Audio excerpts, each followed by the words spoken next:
Père André-Marie, quel souhait peut-on faire à ceux qui nous entourent et à nos auditeurs? Laissez la vie subsister en nous. Laissez la vie susciter en nous les événements, les provoquer en nous et trouver cette prise de conscience, la seule qui vraiment mérite d'être vécue. Je suis vivant. Il y a une année qui est en train de se passer, qui est très passée. Et oui. Et il y a une année qui vient. Et au milieu de tout ça, je suis vivant. Si hier n'existe plus, demain n'existe pas encore. Il n'y a que l'instant qui existe. Je souhaite à tous d'y être vivants et non pas des survivants. Je souhaite à tous d'y ressusciter. Et je prends comme complice l'eau, qui me semble être un témoignage étonnant de ce qu'est la petite résurrection que nous pouvons vivre au quotidien. Elle coule, elle arrose une plante qui devient sa vie, elle fleurit, elle meurt avec la fleur qui se fane, l'eau s'évapore et remonte dans les nuages qui, chassés par le vent, retombent en pluie, au loin, abreuvent les animaux, les hommes, revient à la terre. Heureusement que nous ne gardons pas en nous les tonnes d'eau au cours de notre vie que nous avons absorbées. L'eau nous traverse. Elle revient à la terre, elle atteint parfois la nappe phréatique, un puits la fait remonter au sol et elle continue inlassablement sa vie indéfiniment. Elle est la vie. Elle permet la vie. Elle est la survie. On ne dit pas « j'ai ma vie sauve », on dit « j'ai la vie sauve ». La vie n'est pas à moi, c'est la vie. Le jour de Noël, nous parlions du chapelet. Ce sont des petits grains troués et il y a un fil qui les réunit.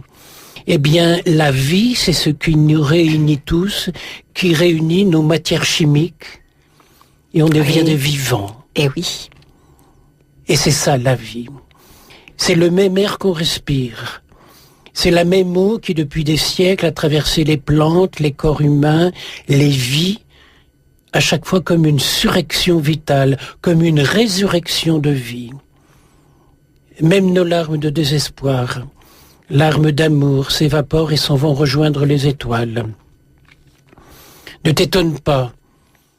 Tu vis au quotidien la surrection de la vie, la résurrection. Ne cherche pas à la comprendre intellectuellement. Elle est trop grande et trop merveilleuse pour ton petit cerveau. Alors remets tout entre ses mains.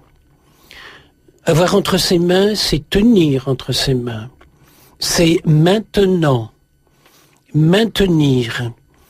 C'est l'instant qui seul existe. Alors je remets tout entre tes mains. J'ai tout remis entre tes mains, ce qui m'inquiète, ce qui me gêne, ce qui m'angoisse et qui me peine, et le souci du lendemain. J'ai tout remis entre tes mains, j'ai tout remis entre tes mains. J'ai tout remis entre tes mains, j'ai tout remis entre tes mains. C'est bien d'un passage qu'il s'agit d'une année à l'autre. J'ai tout remis entre tes mains. C'est ce que nous allons vivre avec nos auditeurs ce soir. Je pense qu'il est important aussi de dire que ce chant a été écrit par une jeune femme qui rentrait dans sa cellule de prison où elle était condamnée à perpétuité. Et elle a écrit ces paroles qu'on va réentendre au cours de cette soirée. Comme un leitmotiv, puisque c'est le thème de notre soirée. Patrick Richard l'a mis en musique et nous le fait connaître et nous le fait aimer. Et nous, c'est un chant connu maintenant, que l'on chante dans les églises. Oui. Alors, Père André-Marie, justement, qu'est-ce que vous entendez par d'une année à l'autre? J'ai envie de dire qu'une année, ça n'existe pas. C'est sur le calendrier. Je pourrais vous dire, montrez-moi une année. Ce qui existe, c'est l'instant présent. Une année, c'est un chiffre sur un calendrier. Alors, ça s'appelle encore pour quelques instants 2009, et puis bientôt, ce sera 2010. Mais c'est pas ça la vie. Les dates sur le calendrier, c'est comme les dates sur un arbre qu'on appelle le palmier dattier. Mais ces dates-là, elles ont un noyau, et un noyau, c'est une graine, et une graine, ça a de l'avenir. Et si on donnait de l'avenir aux 365 journées que l'an 2010 nous apporte? Le passé ne repousse plus jamais. Les soucis, c'est comme les mauvaises herbes du jardin. Il a gelé, il a neigé pendant quelques jours, et quand on va voir au jardin potager, il n'y a plus une seule mauvaise herbe. Alors les mauvaises herbes, les soucis de l'année dernière n'existent plus. Par contre, ce que tu sèmes dans l'instant présent sera demain semence de vie, plantes, fleurs et fruits. C'est aujourd'hui que je construis demain, instant par instant. Je recevais d'une mamie sur un courrier ce souhait: bonne année à toutes choses, au monde, à la mer, à la forêt. Bonne année à toutes les roses que l'hiver prépare en secret. Et le parfum des roses, on le sent déjà. Et ce plus beau mot que j'ai ramené de Madagascar, c'est Andrea Manichu. C'est ainsi qu'on définit Dieu, la bonne odeur de Dieu. Andrea Manichu, Andrea Manichu, Lian Swana Uau, Te Namina. Achamini maraina, nuni atsukwana, mangeta etanau, zanifana ikyu, Andrea Manicho. Andrea Manicho, mian swana uau, te namina. Je vous assure que quand on est dans une prison là-bas et qu'il y a 700 hommes en train de mourir de faim, qui, parce qu'ils ont appris que c'est le chant que préfère le père André-Marie, se mettent à le chanter, alors que je ne suis pas encore entré dans la prison, mais j'entends chanter par-dessus le mur de la prison. On n'a que des larmes de bonheur pour les remercier. Et on se dit comment ces gens peuvent avoir cette délicatesse-là. Je pense que c'est l'une des qualités du peuple malgache, la délicatesse. Mais il faut qu'ils la gardent, il faut qu'ils ne se laissent pas impressionner par nos modes à nous, par notre télévision, par tout ce qu'on peut leur apporter de mauvais. Il faut qu'ils ne croient pas aux rois fainéants, aux faiseurs de néant, que nous sommes, nous, souvent les Blancs dans les pays pauvres. Nous sommes des fainéants, des faiseurs de néant. Le père Pedro le dit souvent, le dénonce souvent. On a quelque chose à leur apporter, mais on a tellement à recevoir d'eux. Andrea Manicho, la bonne odeur. Alors justement, on pense à tous ces prisonniers qui ce soir, dans leur prison, écoutent pour eux, puisque ces prisonniers à Madagascar, en chœur, avant que vous ne franchissiez les portes, chantent ce chant. Ondja et Francia vont reprendre le refrain, peut-être ? Oui. Pour tous les prisonniers qui sont chez nous, ici en France, mais pour ceux qui sont chez vous, pour qui Noël c'est un jour exactement comme les autres, ils n'ont pas à manger plus que les autres jours.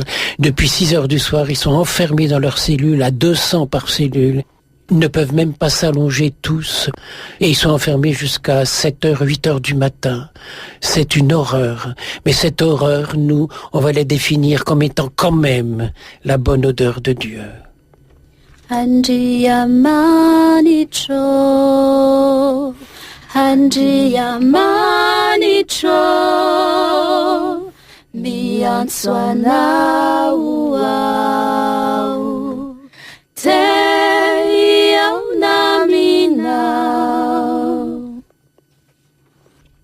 Quels sont les rêves, Père André-Marie, du petit moine qui ne dort pas la nuit durant le passage d'une année à l'autre. Et là, c'est tout à fait le cas.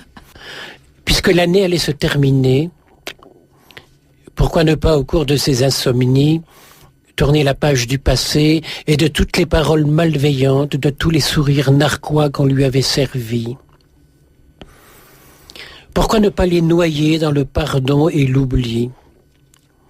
Tout au moins la nuit, quand il ne dormait pas, pouvait-il s'accorder des instants où il ne verrait plus qu'au travers d'un regard de bienveillance, et de là s'efforcerait de découvrir l'aspect le plus beau de chaque situation. Comme la fenêtre qu'on ouvre pour éloigner les mauvaises odeurs, une mémoire qui trie lui permettait de commencer l'année nouvelle, avec le regard neuf d'une naïve espérance.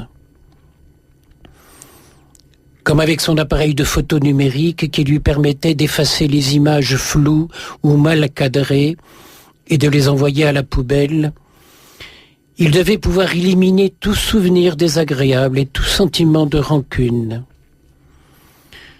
La nuit, son bonheur ne dépendait que de lui. Personne n'avait la possibilité de s'immiscer dans sa paix intérieure et de venir y semer la zizanie. Il était seul à pouvoir à son gré y entretenir au choix des pensées de malveillance ou de bienveillance. Il pouvait devenir son pire ennemi ou son meilleur ami, selon qu'il laissait en lui la parole à son côté affreux ou à son aspect merveilleux. Les réconcilier tous deux serait l'assurance d'un bonheur à venir, par un sourire facile accordé à chacun, et donc à lui-même en premier. Il fallait pour cela s'accorder le bonheur à lui-même. De là, il déborderait inconsciemment sur les autres. Toute une année de bienveillance, cela lui semblait impossible. Un mois également, une journée, ça serait difficile.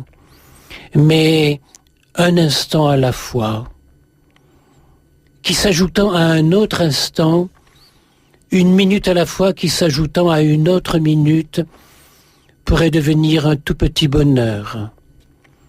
Une bonne heure, contagieuse et débordante. Cela ne lui semblait pas impossible. Lorsque le potier allume son four, cela commence par une petite étincelle devant le brûleur à gaz. Pourtant, la cuisson des poteries se termine à plus de 1000 degrés. Pourquoi ton propre bonheur, habillé de tout l'espoir que ta foi en l'amour te propose, ne pourrait-il pas changer le monde? Ou tout au moins changer quelque chose dans le monde, comme un feu allumé qui se propage de proche en proche.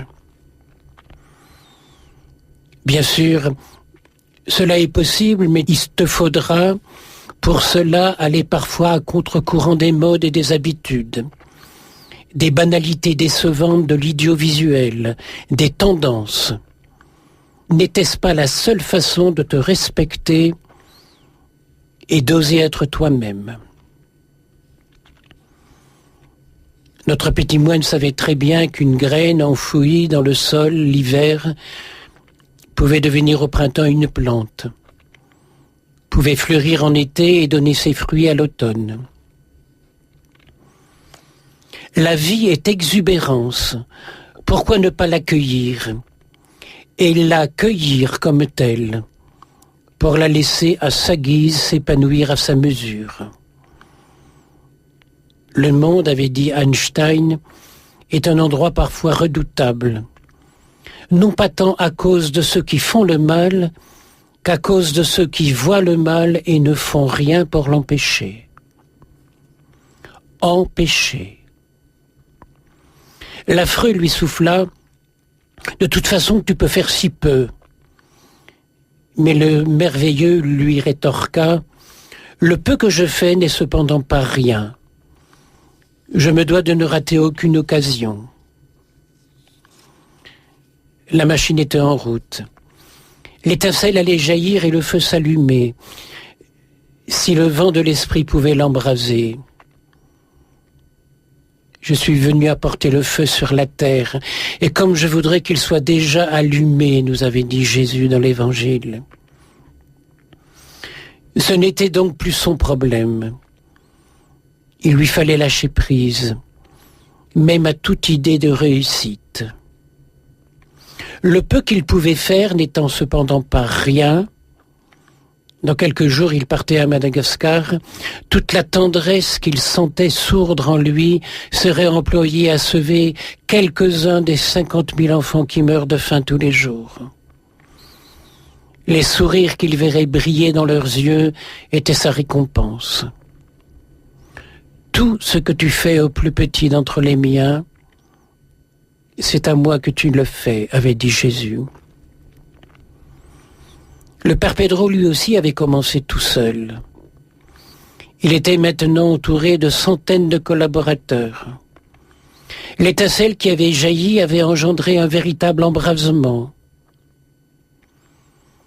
Chez les personnes ayant perdu leur dignité, dit le père, il faut éveiller l'esprit qui va les faire ressurgir, leur redonner le goût de vivre humainement, en faisant eux-mêmes preuve d'effort. Nous sommes là pour leur offrir cette chance, en créant, en construisant, en ouvrant des lieux où les plus pauvres comme les plus riches peuvent ressusciter et se mettre debout. Notre petit moine qui ne dort pas la nuit prit à ce moment-là conscience qu'il pouvait faire quelque chose, si peu soit-il, pour le bonheur à venir du monde. Ces insomnies n'étaient pas inutiles. Il y avait rendez-vous avec toute l'histoire des hommes, et même peut-être avec chacun en particulier, comme ce soir. Sa prière silencieuse pouvait les aider, les stimuler, leur apporter ce petit quelque chose dont ils avaient tous besoin pour oser se mettre en route. Puisque dans quelques jours, il serait là-bas à Madagascar.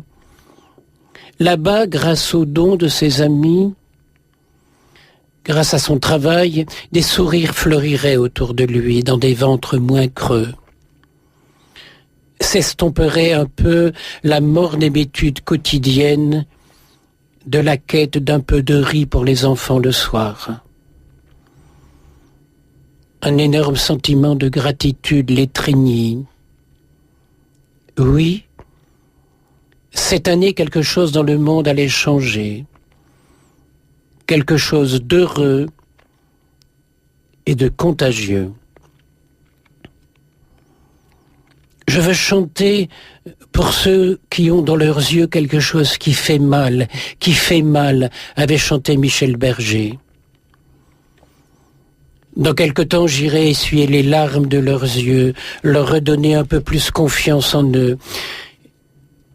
Et je reviendrai plus conscient encore, comme disait le père Teilhard de Chardin, que l'amour est la plus grande force cosmique qui soit au monde.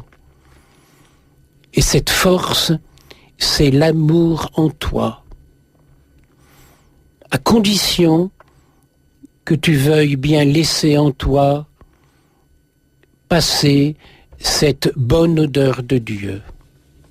Andiyamanicho, Andiyamanicho, mianswana uau, te yaunamina, nitaramasu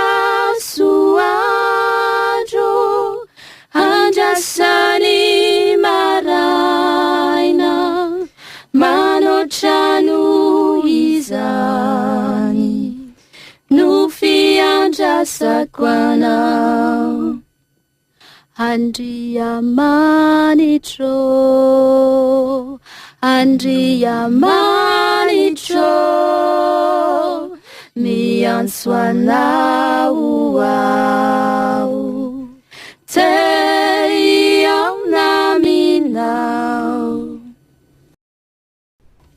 Puisque l'année va se vivre un jour à la fois, laissons-nous cueillir et accueillir par cette tendresse infinie qui a commencé à Noël.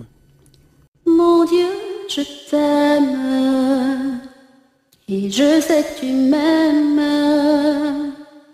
Aide-moi à croire en ce que je peux être, en ce que je suis. Montre-moi le chemin pour progresser. Mon Dieu, pour mon bien, guide-moi toujours, un jour à la fois. Un jour à la fois, oh mon Dieu, c'est tout ce que je demande. Le courage de vivre, d'aimer, d'être aimé, un jour à la fois. Hier c'est passé, oh mon Dieu, et demain ne m'appartient pas. Mon Dieu, aide-moi, aujourd'hui guide-moi, un jour à la fois. Tu m'as tout prêté, la vie, la santé. Je veux croire en toi, en toutes tes bontés pour l'humanité. Une voix pour chanter, une âme pour aimer. Aide-moi à vivre, oui, aide-moi à vivre, un jour à la fois. Un jour à la fois, oh mon Dieu, c'est tout ce que je demande. Le courage de vivre, d'aimer, d'être aimé, un jour à la fois. Hier c'est passé, oh mon Dieu, et demain ne m'appartient pas. Mon Dieu, aide-moi, aujourd'hui guide-moi, un jour à la fois. Voilà, je crois que nous avons un auditeur qui nous appelle. Étienne, bonsoir. Oui, bonjour Père André Marie, bonsoir Chantal. Bonsoir. J'ai quitté Croix-Rouge, le monastère, je suis resté 8 ans moine et j'ai pas eu la vocation. Et à l'époque j'avais le sida et un cancer. Et André Marie, je sentais l'amour de Dieu en lui, quand il avait un amour incommensurable. Et je suis allé le voir, je lui ai demandé, Père André Marie, voulez-vous prier pour moi? Je lui ai pas dit pourquoi. Oui. Il a prié pour moi et j'étais guéri du sida, du cancer généralisé, instantanément, et j'ai pris la décision d'arrêter d'être moine et de vivre dans le monde en ermite. Donc je suis à Nantes. Je vis à Nantes et je suis guéri du sida et du cancer grâce à la prière d'André Marie et à son amour. D'accord, bah écoutez... Je tiens à remercier, je voulais pas lui dire, parce que je voulais pas qu'il tombe dans l'orgueil, parce que l'orgueil arrive très vite quand on est capable de faire des guérisons pareilles, et je veux le maintenir dans l'humilité. Alors je voudrais te parler d'une autre guérison aussi, c'est que si dans le passé, pendant des années, il y avait des tensions entre le monastère voisin et moi, maintenant il n'y en a plus aucune. Ah merci mon Dieu. C'est le grand amour, je vais célébrer la semaine prochaine tous les jours avec eux, et c'est vraiment une grande amitié. Le Père Serge vient souvent me voir, on se confie l'un à l'autre, et tu vois, les guérisons. Alors ça vaut la peine pour toi, Étienne, que mes amis Francia et Ulza chantent « J'ai tout remis entre tes mains ». D'accord, bah je vous accueille. Écoute bien, Étienne. J'ai tout remis entre tes mains, le lourd souci traîné naguère, ce que je pleure ou que j'espère, et le pourquoi de mon destin. J'ai tout remis entre tes mains, j'ai tout remis entre tes mains, j'ai tout remis entre tes mains, j'ai tout remis entre tes mains. J'étais il y a quelques semaines à Rouen. Je m'étais adressé à des jeunes, des enfants du catéchisme, des aînés, les parents étaient là et les catéchistes. Et à la fin de cette rencontre, j'avais demandé à ces enfants, vous êtes jeunes, mais dans quelques années, vous allez être des adultes, vous allez avoir des enfants. Quel est le monde dont vous rêvez pour ces enfants? Et j'aimerais que chacun d'entre vous prononce un mot qui exprime votre rêve d'humanité, le rêve du monde dans lequel vous seriez heureux de voir vivre vos enfants plus tard. Et à mon grand étonnement, chaque enfant aucun d'entre eux n'a hésité à prononcer tout haut, avec joie, avec exubérance, le mot dont ils rêvaient. Alors je prenais ces mots, je le cueillais sur leurs lèvres, et comme à l'offertoire, je levais les mains et je l'offrais à Dieu. Et j'ai entendu combien de fois le mot partage, le mot solidarité, le mot bienveillance, le mot respect, protection de la nature. À leur âge, on n'aurait pas dit ces choses-là. Ils sont baignés dans la culture, oui. Et puis on avait presque terminé, j'étais resté 2 heures avec vous, qu'une dame s'avance et puis qui me dit, mais mon père, il faut terminer par une prière. Mais je dis, madame, je pense qu'on vient d'avoir là la plus belle prière qui soit. Mais si vous voulez, on va la faire encore plus belle. Et j'ai dit aux enfants, voilà, je vais vous montrer mes doigts en comptant 1, 2, 3. Et à 3, vous allez tous ensemble crier le mot de votre rêve pour le monde à venir. Et on a entendu une admirable cacophonie où chacun criait le mot et dit seulement une parole et je serai guéri. Je leur ai dit, c'est ce mot-là qui va te guérir. Et là, je me suis dit, c'est le contraire de la tour de Babel, où les gens se sont mis à parler des langues différentes pour se séparer. Et là, voilà qu'ils disaient tous un mot différent pour s'unifier et se mettre au diapason de l'amour et du rêve de Dieu pour nous. C'était aussi une grand-mère qui avait fait un gâteau d'anniversaire pour ses petits-enfants. Et puis voilà que l'un d'entre eux avait volé une part de gâteau. Et la grand-mère qui lui dit, à moitié en souriant et à moitié sous la forme d'un reproche, « Comment ? Tu as volé une part de gâteau, mais c'était pour toi que je l'avais fait le gâteau. Tu te voles toi-même. » Eh bien, si on n'est pas heureux cette année, dans toutes ces minutes qui nous viennent, on vole le temps que Dieu nous donne. Il faut le lui laisser et tout remettre entre ses mains. Le monde nous appartient, mais nous devons avoir de lui une possession respectueuse, une gratitude, comme le respect qu'a une maman qui berce son enfant. Et dans la culture kabyle, une berceuse est mise dans la bouche de Myriam, la mère de Sida Haïssa. C'est Marie, la mère de Jésus, dans notre culture chrétienne. Et cette berceuse dit ceci. « Étoile du matin, je t'en prie, parcours les cieux et la terre. Va à la recherche de mon enfant et rejoins-le là où il repose. Tu le trouveras endormi, encore en sommeil. Redresse-lui doucement l'oreiller et vois s'il ne manque de rien. Le Seigneur l'a créé plein de grâce, sa beauté illuminera ton chemin. » Et j'ajoute, c'est bien sûr de l'intérieur de nous qu'on peut faire cette découverte de la lumière. C'est la fête de Hanouchka dont on parlait l'autre jour, la fête de la lumière chez les Juifs. Cette lumière est en nous.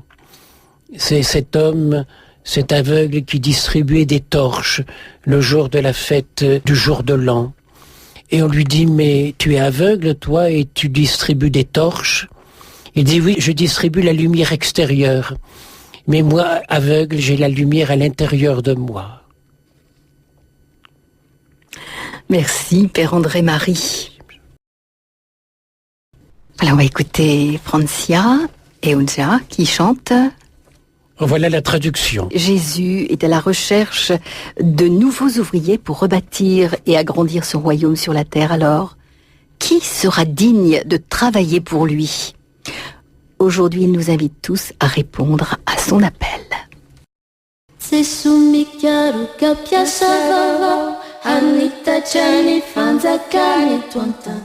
Suvino mendikizani lazao upiasa malaza nusadi mahai aviare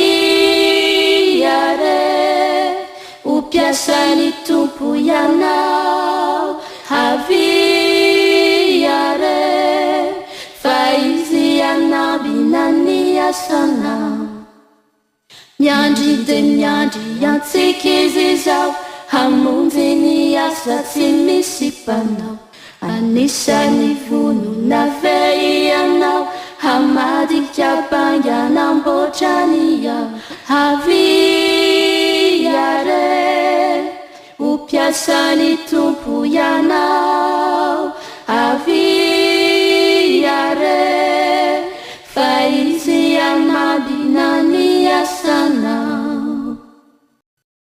Je pense qu'il ne faut pas croire qu'on est vivant, il faut devenir vivant. Dans une prise de conscience de ce qui est au quotidien. Si nous pouvions de temps en temps nous arrêter, écouter le crissement de la vie en nous, oublier l'extérieur. Je pense souvent à Etty, qui était dans sa salle de bain, elle qui disait ne pas croire en Dieu, et qui brusquement dans sa salle de bain s'était arrêtée, s'était mise à genoux, et avait accueilli Dieu en elle. S'arrêter et écouter le crissement de la vie. Et puis oublier notre nom. Ne pas nous arrêter à ce qu'on est. Oublier notre métier. Ne pas nous arrêter à ce qu'on fait. Oublier notre personnage, ce que je suis pour les autres. Mais s'arrêter à ce que je suis pour moi-même. Nous avons un nom. Tiens, c'est étonnant. Non, c'est le contraire de oui. Et si on disait oui à la vie? Et on a un prénom.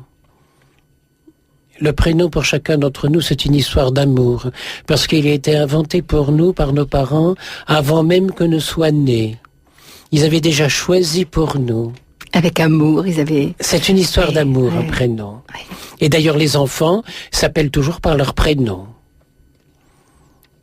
Et puis, nous avons aussi un personnage. J'aime pas ce mot-là, j'aime pas qu'on dise que je suis un personnage, parce que si par hasard on mettait un accent sur la dernière lettre, ça fait personnager. Il faut devenir vivant. Oui, bien sûr, les deux petites là se mettent à rire parce qu'elles m'appellent Dadabé. Je suis leur grand-père. Nous avons un métier. Et le métier, c'est ce que je fais ou c'est ce que je suis? Nous avons une fonction. Ah là, c'est un mot qu'il fallait pas que je prononce. Parce que là, je rentre en guerre. Contre les fonctionnaires. Les fonctionnaires qui fonctionnent. Et qui sont en train de faire crever le monde. Qui fonctionnent au nom de règlements. J'ai pris 5 fois le train ce mois-ci. Eh bien, je vais vous dire, la SNCF, quel bordel, hein. Je suis arrivé ce matin à Paris avec 1h30 de retard. Mais je n'en veux pas aux ces gens qui travaillent sur la voie. Absolument pas. Eux, ils font leur travail. Je n'en veux pas aux contrôleurs qui étaient sur le train, qui essaient de calmer les gens. Eux, ils font leur travail. Mais aux organisateurs. Tenez, la Poste. Et pour moi, c'est devenu les télécons. Avant, on avait un facteur dans le village. Pendant 30 ans, on a eu le même facteur, Monsieur Carouette. Il allait de maison en maison, il disait bonjour à tout le monde. Un jour, il s'arrête chez moi et dit « Père André-Marie », plus exactement, il parlait picard, « Maître Chopper, mon petit père. Maître Chopper, il y a une petite dame qui a demandé à vous maison. Il y a une petite dame qui a demandé où était votre maison. » Ben, je dis, Monsieur Carouette, vous la connaissez, cette petite dame? Ah, je ne la reconnais point. Si, je dis, vous la connaissez. Ah bon, Kikché? Mais je dis, c'est Madame Giscard d'Estaing. Oh merde. Et puis je dis, elle est là dans la maison.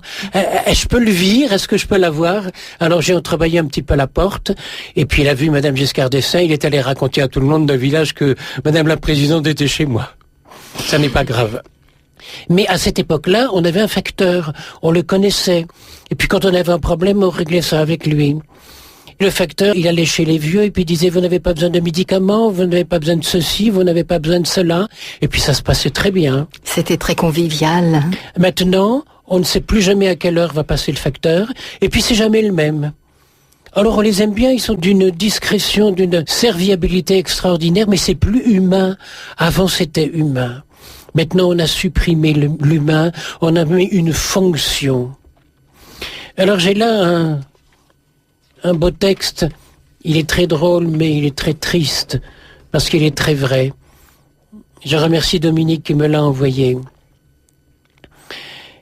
C'est à propos de la fonction publique et des directives européennes.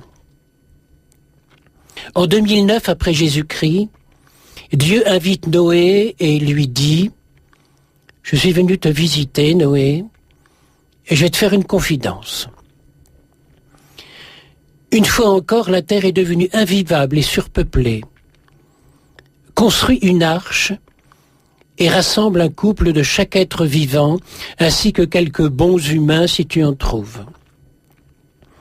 Dans 6 mois, j'envoie la pluie, durant 40 jours et 40 nuits, et je détruis tout. 6 mois plus tard, Dieu retourne visiter Noé et ne voit qu'une ébauche de construction navale. Mais Noé, tu n'as pratiquement rien fait. Et tu sais, demain, il commence à pleuvoir. Pardonne-moi, Seigneur Tout-Puissant, mais j'ai vraiment fait tout mon possible.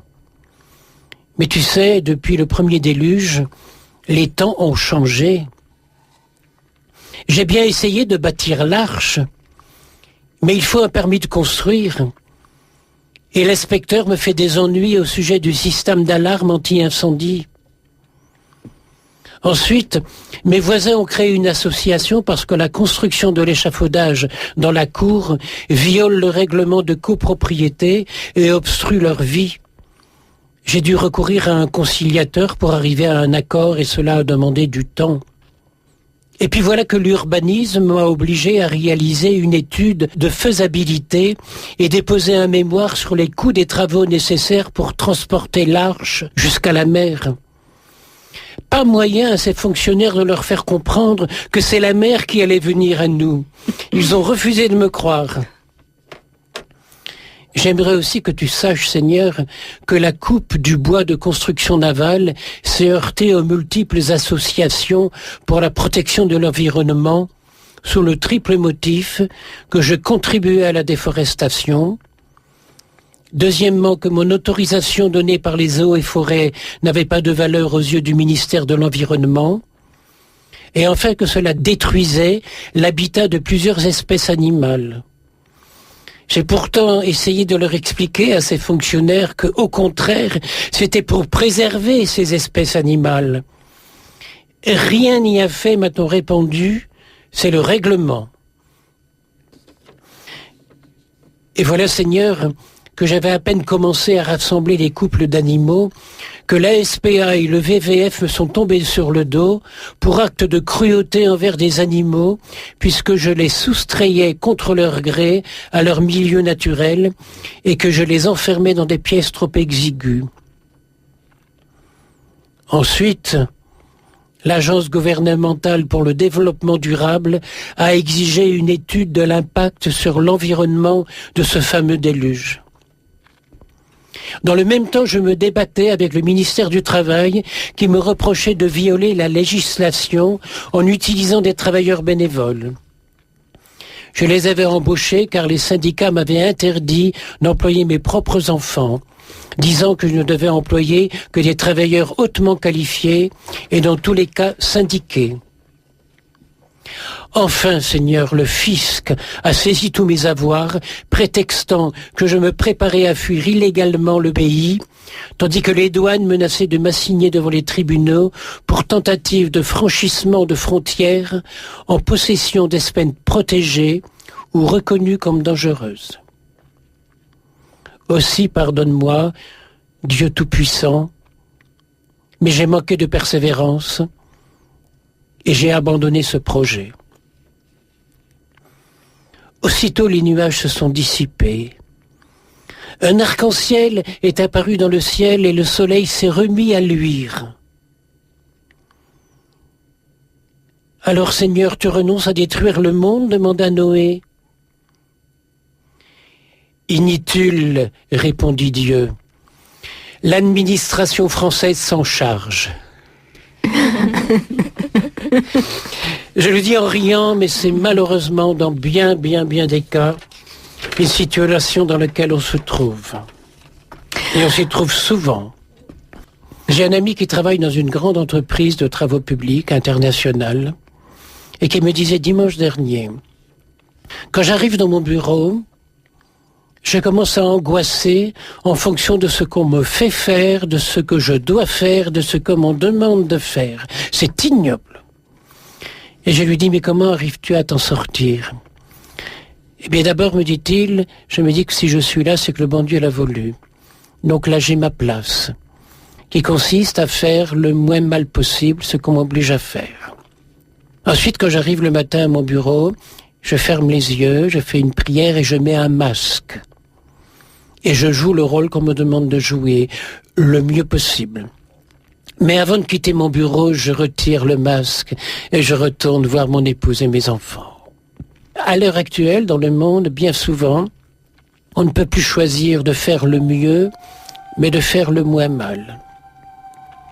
Mais en face de tous ces fonctionnaires qui fonctionnent au nom du règlement, je voudrais faire savoir le nombre de ces fonctionnaires qui se sentent investis d'une mission d'amour, de bonté, de bienveillance. Et j'en connais de ces fonctionnaires-là. J'en connais beaucoup. Voyez-vous, il y a les fonctionnaires qui fonctionnent, c'est ceux-là qui disent « j'en ai rien à cirer, c'est le règlement. Ce n'est pas mon problème. Chacun pour soi, je n'y peux rien. » Mais il y a en face d'eux quantité d'autres fonctionnaires qui se sentent investis d'une mission. Alors dites-moi, fonction, fonctionnaire, mission? Missionnaire. Voilà. Chacun a Quel beau cœur, hein. J'en connais des missionnaires dans le monde. Il y a des enseignants laïcs, il y a des enseignants chrétiens, il y a des avocats, il y a des huissiers, il y a des policiers, il y a des prêtres qui font leur travail comme une vocation et comme une mission et qui dépassent le règlement. Eh bien ceux-là, j'ai malheureusement l'occasion de dire qu'ils sont mal notés, ils sont mal vus, ils n'ont pas d'avancement. Alors que ceux qui sont pour le règlement, cela rassure tout le monde. Il n'y a rien de plus terrible que ces petits chefs. Si vous saviez le nombre de gens qui viennent chez moi, désespérés, parce qu'ils sont poursuivis constamment pour avoir du rendement. Je pense à cette amie que Unza et Francia connaissent, qui travaille toujours dans une banque et qui rentrait quelquefois le soir. Elle tombait dans un fauteuil en larmes. Elle disait, si tu savais, parrain d'Ambray, ce qu'on m'a fait faire aujourd'hui. On me fait bouffer du client. Je vais donner ma démission. Mais j'ai dit non, ne donne pas ta démission. Continue à faire le travail le mieux possible. Je pense à cet ami qui travaille à la sécurité sociale, il est au service d'accueil. On l'oblige à passer autant de clients par jour. Et on a même mis un vigile à côté de lui pour minuter le temps qu'il passe avec chaque client. Mais quand on va à la sécurité sociale, c'est parce qu'on a un problème. Ce sont des étrangers, ce sont des vieilles personnes qui ne connaissent pas comment il faut faire. Il faut prendre le temps, c'est une fonction publique. Au service. Mais je dirais que les prêtres, c'est la même chose. On est au service d'eux. Tous ces fonctionnaires sont payés, c'est nous leur clientèle. Mais je crois qu'on a oublié ce que c'est que le service. Le service et la gratitude. Société, oui. Et justement, si j'insiste tant là-dessus, c'est parce que je connais tellement de ces bons, de ces petits, de ces humbles, qui font admirablement leur travail, qui ne sont pas reconnus et qui sont mal vus. Alors, quand vous étiez au travail, vous étiez de quel côté ? Et ceux qui sont encore en activité, vous rêvez pour cette année d'être de quel côté ? Des petits qui sont mal vus mais aimés de Dieu et reconnus par lui, ou des autres qui ont des droits, qui ont des exigences et qui ont de l'avancement. Eh bien, je tiens à vous dire que dans bien des cas, les premiers seront les derniers et les derniers sont déjà les premiers. Et c'est eux qui sauvent le monde. Et c'est eux qui sauvent le monde. Merci Père André-Marie. Et on va écouter Philippe tout de suite, qui est en ligne. Philippe, bonsoir.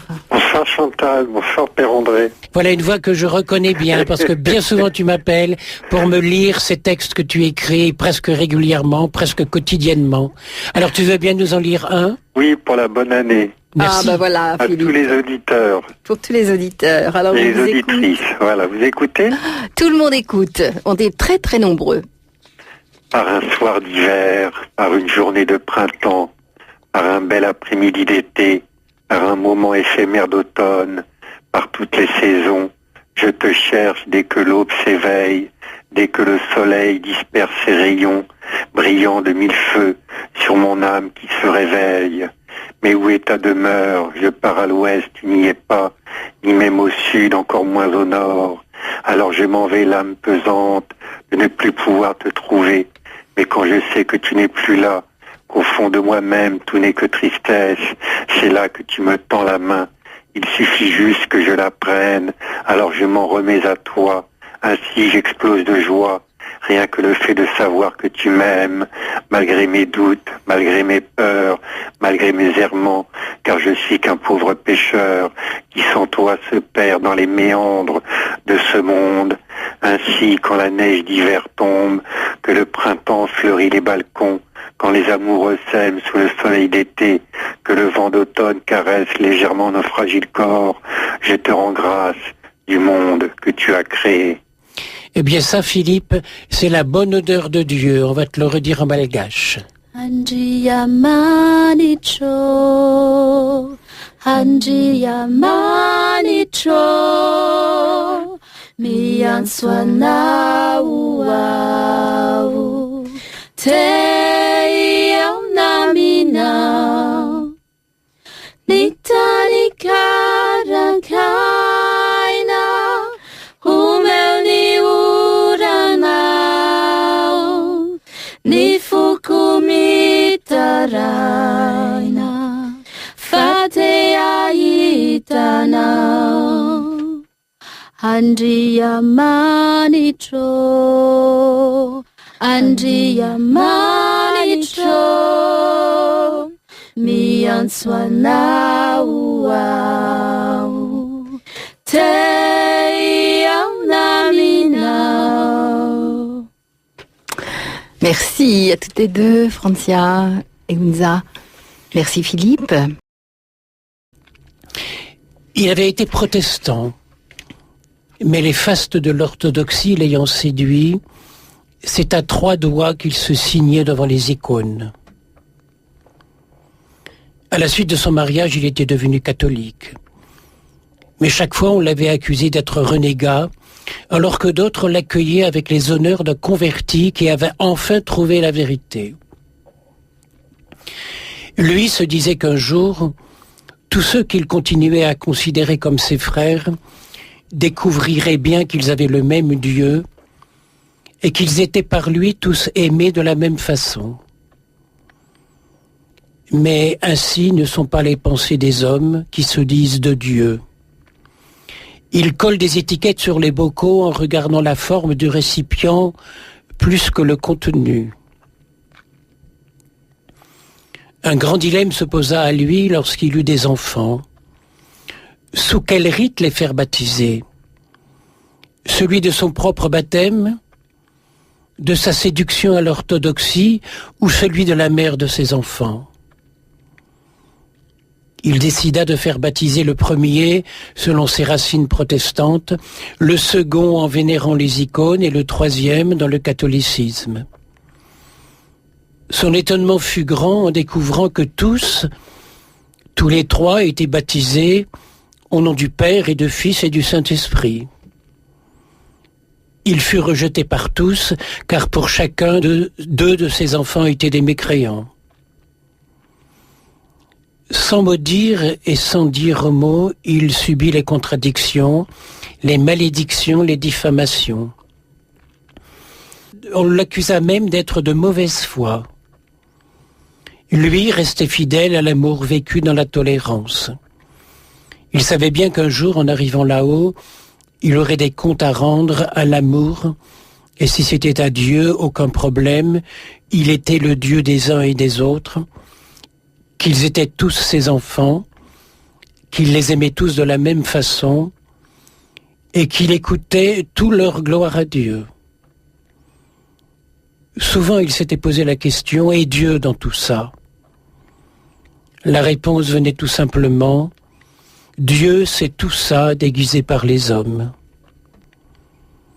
Souvent, il lui venait à l'esprit d'implorer le pardon de Dieu à cause de tous les déguisements dont on l'affublait, en voulant le posséder à sa façon, à sa mesure, à sa pointure, selon son rite, à sa musique. Aussi se refusait-il de dire « mon Dieu », il disait « le Dieu à qui j'appartiens ». Il savait bien que chacun de ses enfants était à Dieu, était de Dieu, était pour Dieu. Mais les hommes ne l'entendaient pas de cette oreille et parlaient même de guerre de religion. Lui qui était religieux comprenait guère de boutique. Lorsqu'il tomba malade, aucun des représentants de ces boutiques n'accepta de lui porter le viatique. Il ne s'en soucia pas, car 3 enfants autour de lui, en se donnant la main, récitaient pour leur père le même Notre Père. De bonne heure, il en guérit et alla remercier Dieu au temple, devant les icônes et à l'église. Au temple, il donna une aumône pour les pauvres, devant la Théotokos, il alluma une veilleuse d'huile, et devant la statue de la Vierge, il brûla un cierge. Enfin, il décida un jour de ne plus perdre de temps à savoir comment il fallait prier, comment il fallait aimer, à savoir comment il fallait habiller son amour. Bien que le temps pour Dieu ne soit jamais perdu, en lui rien ne se perd, tout est chemin, tout est moyen. Sa famille le suivit dans sa démarche. Les autres ne pouvaient pas, ils étaient trop attachés, entachés, trop empêchés pour pouvoir aimer en liberté. De plus en plus, il avait cette conviction que Dieu se devait d'être absolument autre que ne le disaient les hommes. Mais pourquoi le leur reprocher, puisque Dieu lui-même se taisait? Souvent, sa prière consistait à entrer dans le silence de Dieu. Ce silence devint son modèle. Il ne parlait plus de lui, il lui parlait. On finit par le prendre pour un sage. Sans doute l'avait-il toujours été, et que d'autres maintenant le sachent ne changeait rien à sa sagesse. Souvent, il pensait à ce premier souffle que Dieu offrit à Adam pour transformer la masse d'argile en vivant. Ce même souffle animait des milliards d'hommes de la planète mère. Il rêvait du jour où il rendrait son dernier souffle à notre pauvre atmosphère pour aller rejoindre l'éternelle source du vent de Pentecôte. Là, tous les hommes parlaient des langues différentes, mais se comprenaient dans le même amour.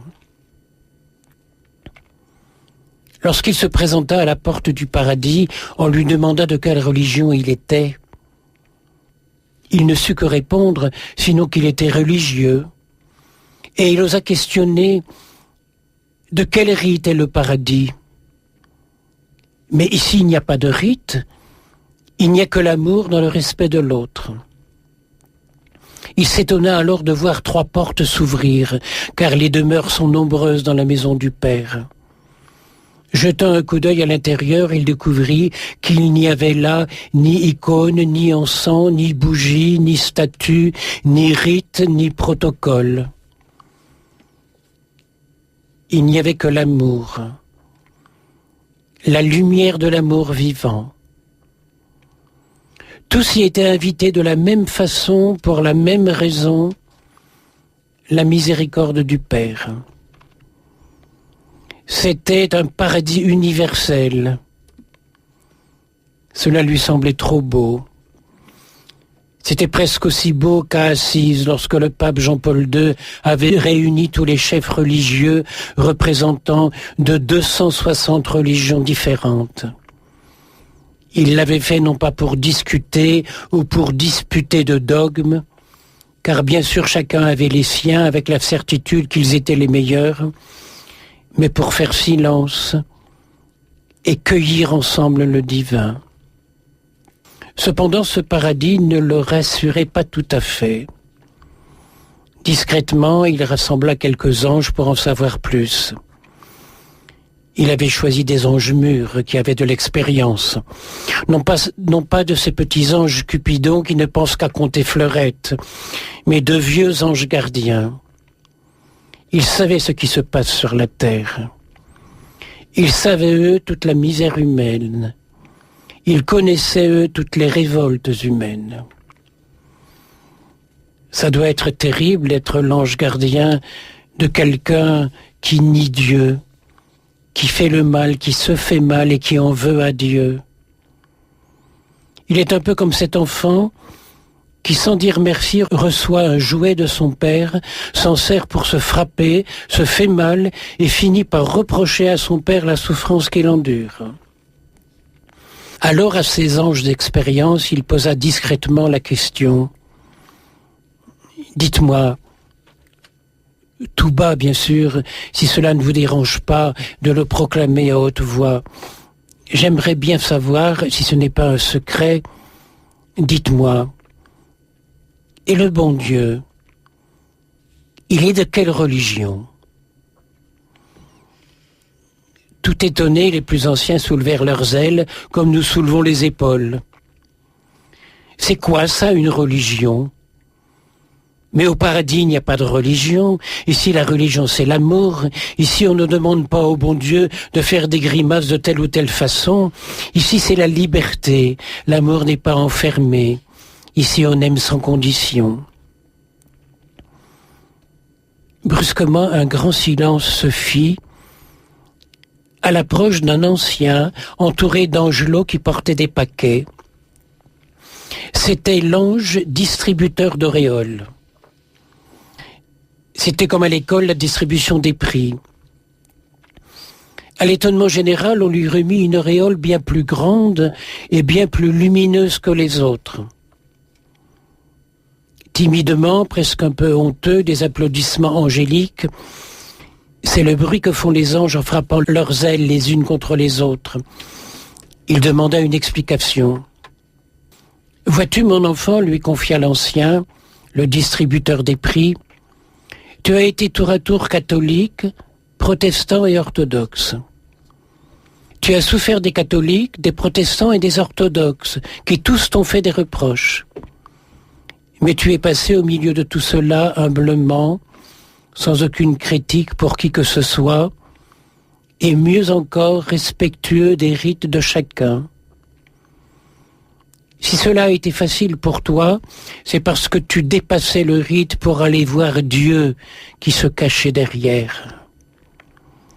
Comme ton regard n'était pas un regard d'inquisition, ni de tendre curiosité, mais de tolérance, tu as découvert Dieu partout. Tu avais tellement besoin de lui que tu le trouvais partout. Eh bien maintenant, c'est lui qui a besoin de toi. C'est la tolérance qui rend les auréoles lumineuses, parce qu'elles sont transparentes de Dieu. Sur terre, ils savent si bien chanter dans les églises qu'il est toujours présent partout, toujours et en tout lieu, mais ils ne le cherchent et ne le regardent que dans leur boutique. Ici, la religion, c'est l'exigence de l'amour sans frontières. Après avoir terminé la distribution des auréoles, l'ancien, l'ange d'expérience, vint s'asseoir sur un petit nuage et tous les deux conversèrent paisiblement. L'ange aurait bien aimé en savoir plus sur les conditions du séjour d'un pauvre sur la terre. Alors notre homme lui confia qu'il n'avait jamais discuté avec personne. Sans doute parce qu'il savait bien que discuter consiste souvent à s'enfoncer chacun dans ses positions avec la conviction d'avoir raison. Il ne s'était jamais disputé avec personne, sans doute parce qu'il savait bien que cela consiste à s'enfoncer chacun dans son aigreur et à chercher les mots les plus piquants qui font mal. Les pauvres ne se disputent pas, ils ne croient pas en avoir de bonnes raisons. Lui ne savait rien, il n'avait rien parce qu'il ne pouvait rien. Mais ce jour-là, il avait tout osé. Une année nouvelle allait commencer. Chacun se souhaitait le bonheur et une bonne année. Il savait bien qu'une grande partie de ses vœux étaient creux. Les uns disaient bonne santé, les autres du bonheur, d'autres encore de l'argent. Tous acquiesçaient ou faisaient semblant. Quand ce fut son tour, il se tint quoi. Comme on l'empressait, il finit par dire « Je vous souhaite d'être vous-même. » Mais nous sommes nous-mêmes. Vouloir la santé, le bonheur ou l'argent, c'était mettre des conditions à la vie. Être soi-même, c'était être là, et n'être que là. Tout le reste était rêve, illusion, vaine attente. Attendre quoi que ce soit serait se préparer à la déception.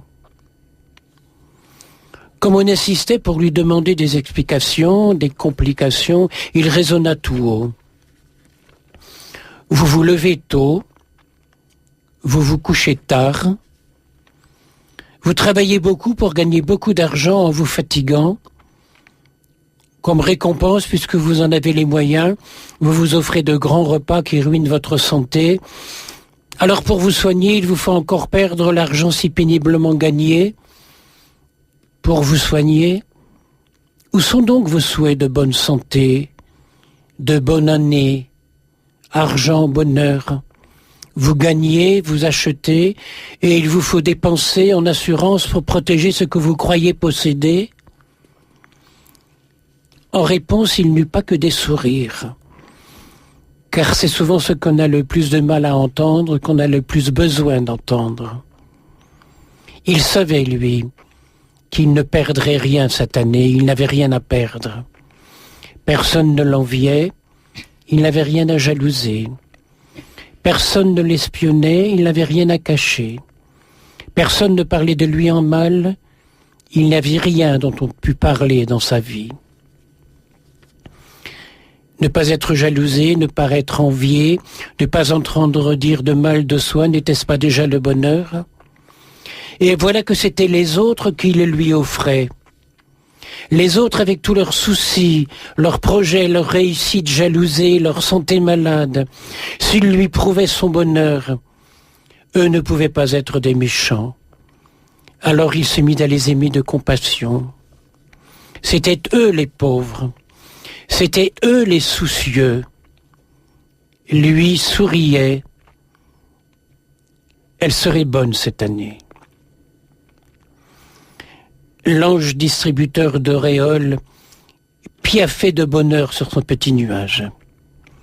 Mais comme ni la sagesse ni les souhaits de bonne année ne suffisent à nourrir son homme, il lui fallait trouver du travail pour élever ses enfants. Un travail de pauvre, bien sûr.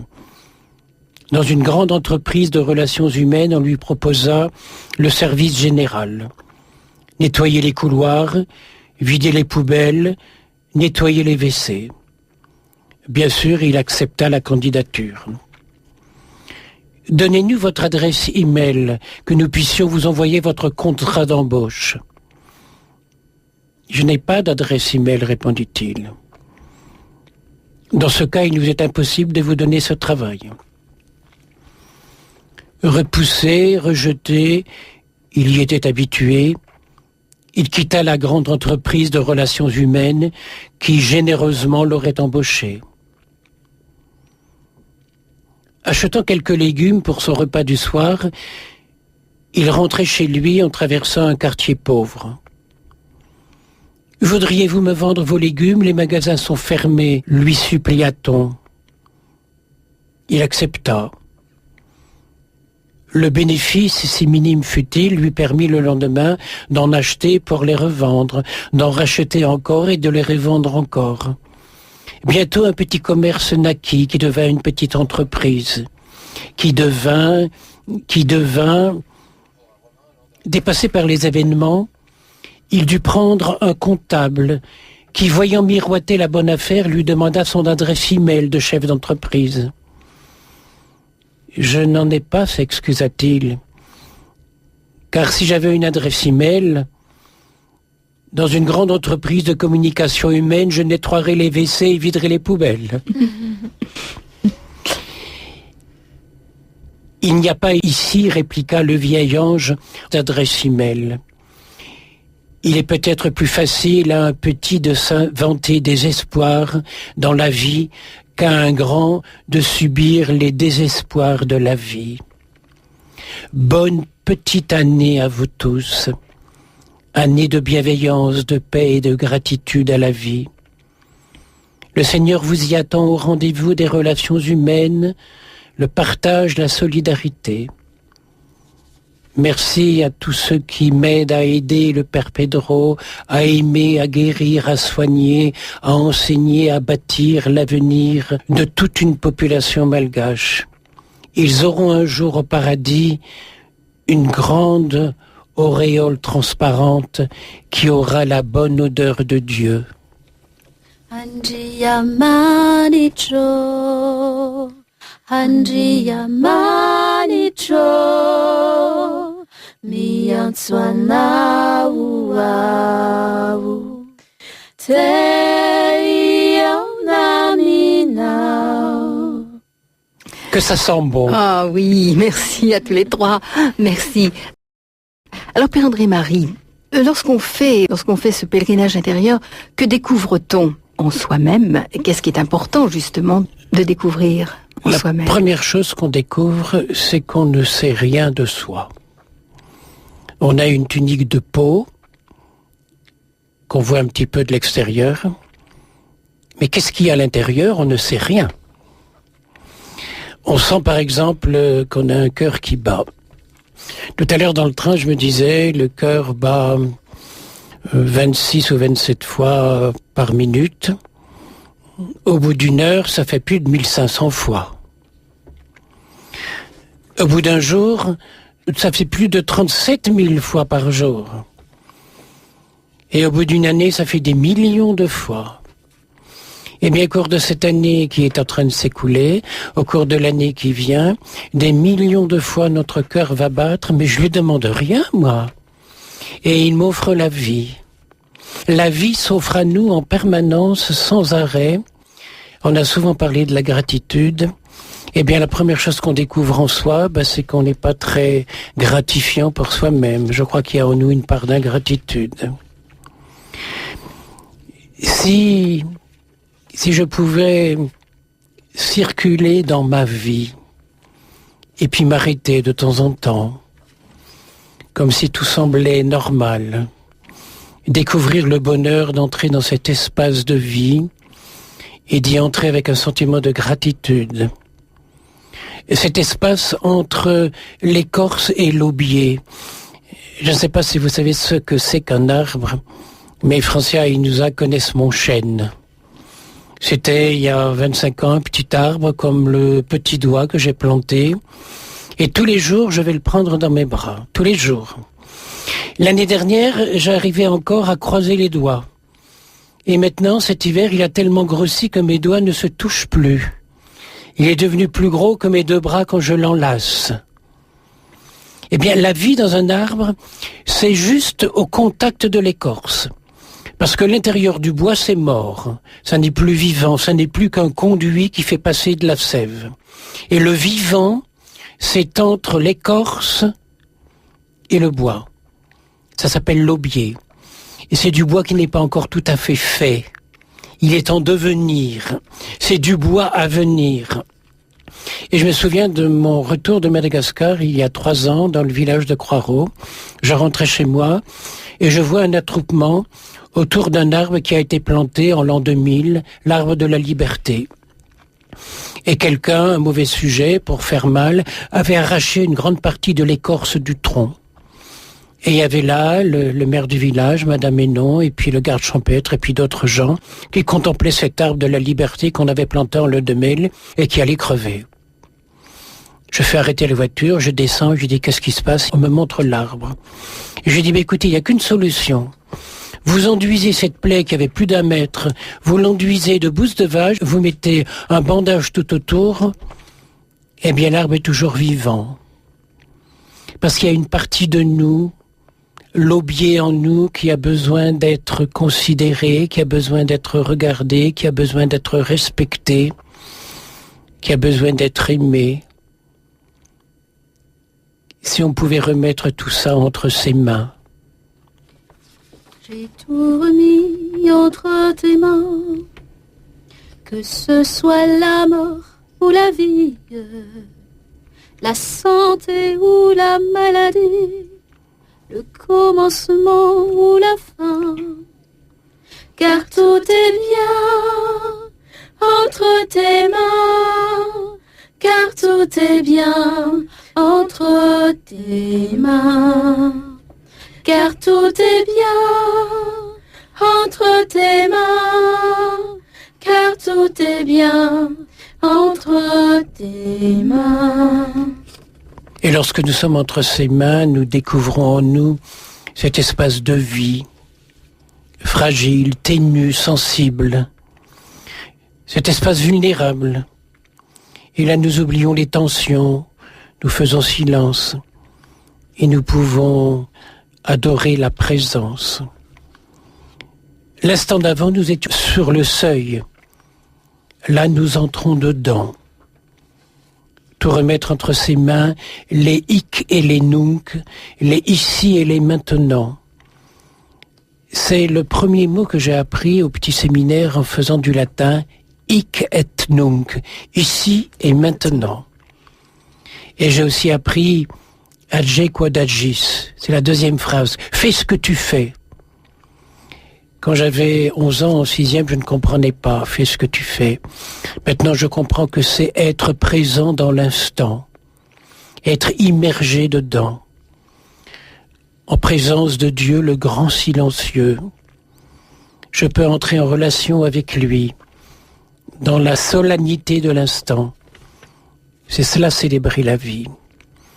Et c'est le grand poète indien Tagore qui écrivait « C'est la même vie qui explose de joie à travers la poussière terrestre en multiples épis pour se partager en vagues ondoyantes de feuilles et de fleurs frémissantes. » Je ne sais pas si vous regardez déjà le printemps qui vient, on le voit partout autour de nous.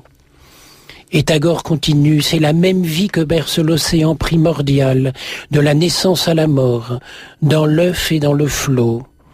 Et quand on regarde la mer, les vagues qui vont, qui se défont et qui reviennent, c'est bien cette même respiration de la nature. Je sens mes membres, continue Tagore, se glorifier de cet attouchement vital et m'enorgueillir de mon sang. Il résonne de la pulsation des âges dans un seul instant. Alors pourquoi se soucier de ce monde déséquilibré? Je suis un événement. Chaque instant de ma vie l'est. Unza et Francia vont chanter. On est tous les enfants du Seigneur. Il nous accueille toujours à bras ouverts. Il nous invite à son festin, dans sa maison, joie, bonheur et amour.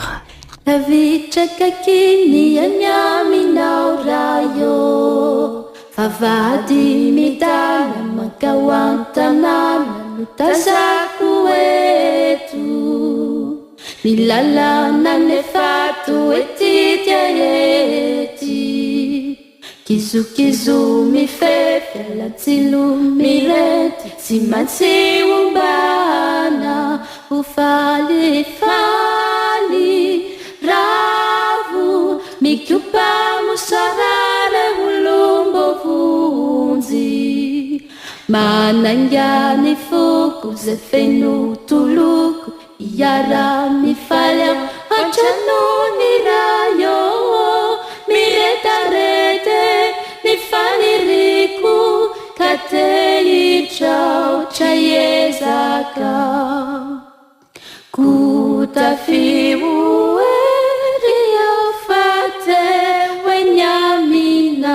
ufali fali ravu mikyupa musarare ulumbo vunzi manangyani fuku zefenu tuluku yara mifalya wanchanuni rayo miretarete nifaniriku kateicho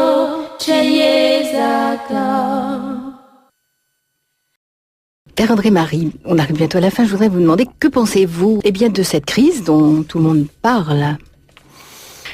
La crise? Quelle crise? Il n'y a pas de crise tant qu'il y a tant de gaspillage autour de nous, tant qu'on jette, tant qu'on consomme à volo, il n'y a pas de crise. Il y aura la crise quand il n'y aura plus de file d'attente devant les supermarchés avec des caddies qui sont remplis et débordants. Il y aura peut-être la crise quand il n'y aura plus d'interminables engorgements sur les autoroutes de départ en vacances. Il y aura la crise quand le mot économie remplacera le mot crédit. Et quand il y aura la crise, on transformera nos pelouses en jardins potagers. On ne sera plus obligé de faire du jogging pour soigner sa ligne. Je voudrais vous faire savoir qu'il y a 1,144 milliard d'obèses dans le monde. Et on parle de crise. Et la crise? Quelle crise? Ah, la crise de foie. Parce qu'au moment de la crise, il n'y aura plus de diabète, il n'y aura plus d'obésité, il n'y aura plus de cholestérol, il n'y aura plus d'hypertension. Vive la crise! Alors, en quelques minutes, 3 minutes, quelle attitude devons-nous avoir alors face à ce monde déréglé? C'est gentil de dire déréglé. On pourrait dire irréductiblement fou. Fou de normes, où il semble que le gaspillage soit un pillage obligé par la loi. On jette en France plus de 1000 tonnes de pain tous les jours, alors qu'1 milliard d'humains a faim. Les tonnes de médicaments qui ont été remboursés par la sécurité sociale, c'est-à-dire des cadeaux qu'on nous a faits, sont détruits.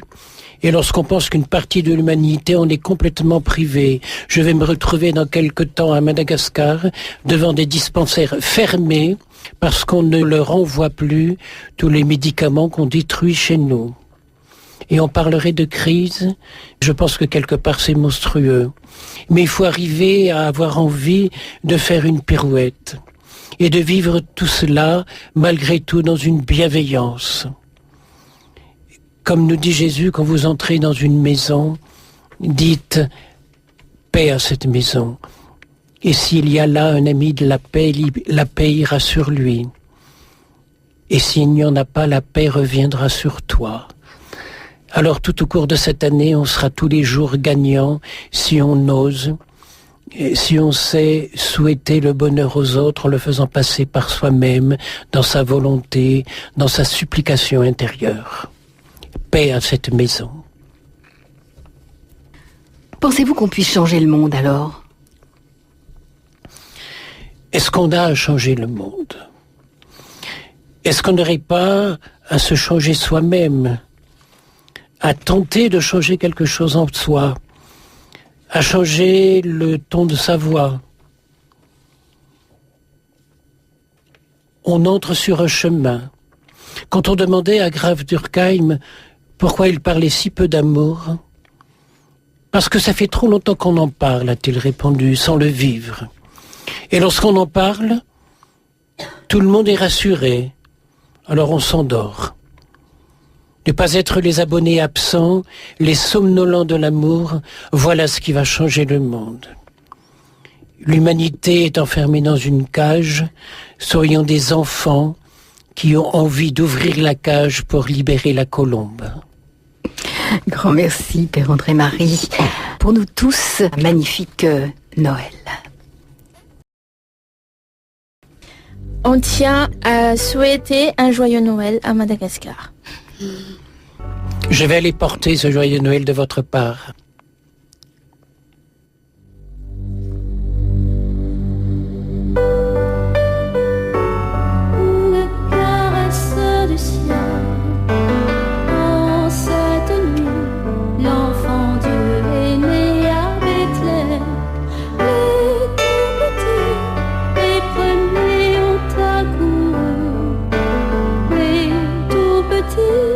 Les bergers l'ont reconnu.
merci Francia, merci Unza, merci Père André, Marie, merci à tous nos auditeurs.